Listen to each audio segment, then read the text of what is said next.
வணக்கம். இது உங்கள் தினக்கதிர்.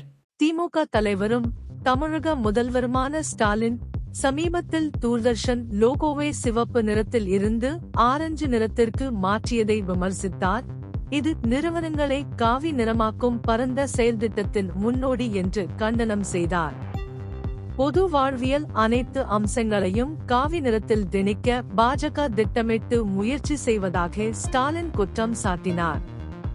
தேசிய அடையாளத்தின் துணைக்குள் குங்குமப்பூ அடையாளத்தை உட்பொதிப்பதற்கான வேண்டுமென்றே முயற்சியாக அவர் கருதுவதை எடுத்துக் காட்டுகிறார். ஸ்டாலின் தனது தேர்தல் பிரச்சாரத்தின் போது சமூகத்தின் பல்வேறு அம்சங்களை காவி நிறமாக்கும் பாஜக சதித்திட்டத்தை முன்னரே எச்சரித்திருந்தார்.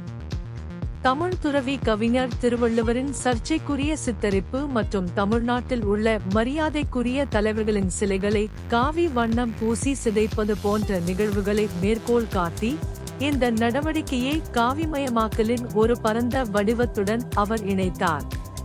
ஸ்டாலின் இந்த நடவடிக்கைகளை பாசிசத்திற்கு எதிரான ஒரு பெரிய கருத்தியல் போராட்டத்தின் அறிகுறியாக கருதுகிறார். வரவிருக்கும் 2024 மக்களவைத் தேர்தல் அத்தகைய போக்குகளுக்கு எதிரான பொது எதிர்ப்பிற்கான சாத்தியமான போர்க்களமாக செயல்படுகிறது. ஸ்டாலினின் கருத்துக்களை எதிரொலித்தது. லோகோ மாற்றம் சட்டவிரோதமானது என்றும் தூர்தர்ஷனில் உள்ள பாஜக சார்பின் பிரதிபலிப்பு என்றும் கண்டனம் தெரிவித்துள்ளது.